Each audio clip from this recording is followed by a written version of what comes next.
So I'm just gonna let this flow, because it's sitting there on me, and yeah, just gonna let it happen. So my name is Carolyn Lanier Roberts, and I'm here to be a Re-Awakener of the conversation of the heart. This is the conversation between the sacred mind, sacred heart, body, vehicle, voice of the soul. And I was sharing this with my blessed partner a little while ago, and it's just kind of something I feel like I need to share.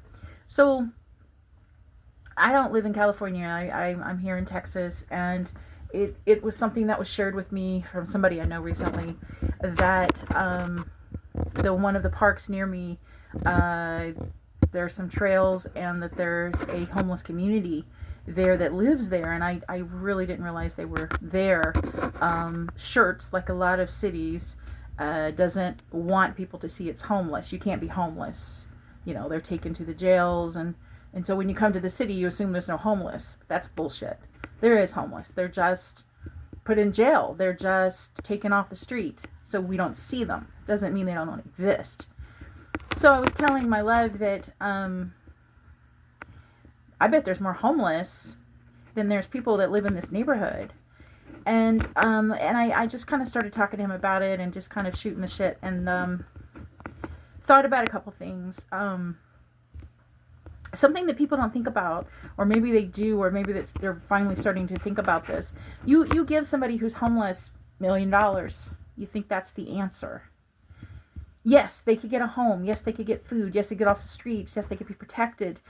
However, if there is no initiative, if there's nobody helping them, or if they don't have drive to not be homeless, to want to improve themselves, and I'm not saying that in an old-fashioned way, I'm saying if they don't see the validity of themselves, if they don't know their worth, if they're caught in patterns, mind loops of lack, many are caught in that.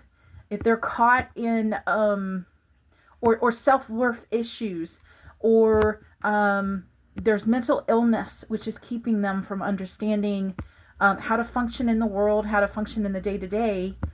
And yes, there's the practical way to handle money, but even if you have all that money, I mean, there's people that are rich, and you're financially rich, but if you haven't done any inner work, if you're still living up here, if you're living in a box, and you're allowing your mind to dictate things, and I've said this in other videos, our thoughts are not necessarily our thoughts. They're a frequency we pick up. And if you are not aware of it, you can go into a public place and pick up on that frequency, and all of a sudden you're having thoughts of that frequency. And so if people haven't done their work, it doesn't matter their financial level.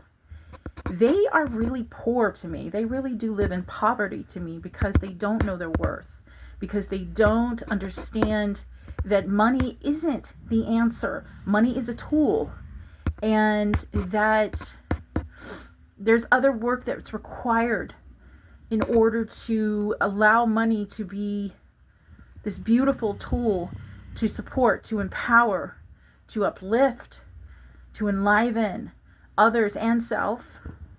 It comes from us, through us, starts within, goes without.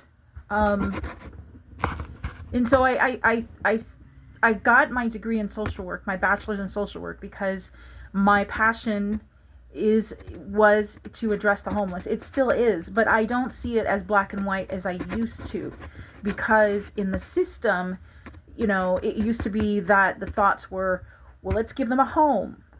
Let's put them in counseling. Let's teach them how to use money. Let's, and there might be counseling for other issues, but the old world would address these mental loops and mental thoughts and patterns, which only go up to a certain point. Because ultimately, what I offer is that the conversation of the heart, which is the conversation between the sacred mind, sacred heart, as I said earlier in this video, has to be broached, has to be approached. And that is going to come from a soul who is willing and open to address old patterns and to leave their illusion, leave places of comfort that have cut them off from their truth, from their beauty, and from their grace. And these are requirements to move into a more empowered existence, whether a person is homeless or not. But it's just something that I have in my thoughts now, because there's people that come by on bikes now, and now I'm very aware that some of those people are homeless. And I don't want this. And you can point to systems, and yes, it is systems, but it's also mindsets and belief systems that have been brought down from our ancestors. With no judgment on our ancestors, they've done their best. They did their best. We now change those patterns. We now make different choices. We now don't do the same thing because it's obvious where it's brought us. We now begin to engage the heart in the conversation with the mind, in a balanced flow, in the conversation of the heart. That is what happens now, so that we are not a dog chasing its tail, repeating the same thing. Compassion is what must lead now.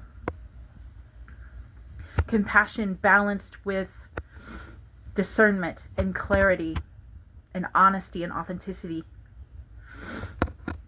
for the answers that are more than just homelessness, for the answers that our society needs. And these shifts happen within every soul. And I am one of many others that is here to hold that energy and hold that seed and be that seed for what we are becoming now. No matter what you see around you, we are each creator beings, powerful creational beings. Each one of us, as we know our power, as we walk in it. Power, perception of wills, experience received, your will, divine will, merged or surrendered. As we do that together, it's profound. Love is a far more powerful energy than fear. Far, far, far more. I probably will be doing many of these. There's a lot I have to share. We are here now. We are in the Aquarian Age. It's the time that we gather. We do things together. We plan. We create anew. We create new. Through the heart, through our heart, in the joined hearts together. It is the truth. And truth is something that many souls have not known for a long time because there's been so much illusion, lies, and deception. And that's okay. Because we learn through things through contrast. Not knowing the truth, not knowing what a lie was, not knowing what deception was, has allowed us to really get very comfortable and familiar with what it is, so that we know when we are around truth and authenticity, we know what that is too, because we can feel the energetic difference. And even if we're not feeling in our heart, there's a connection. We're like, whoa, there's this solidity in what that person's saying that there isn't in these other videos, other things I'm seeing in my world. Of energy and of images that are projected at me that not quite right, not quite solid, maybe not real. You decide. All your beautiful choice. All right, I'll stop here.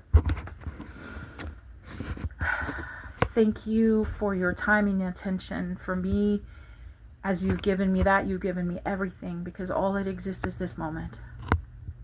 You are beautiful. You are a blessing, and I am very grateful. Thank you. Thank you.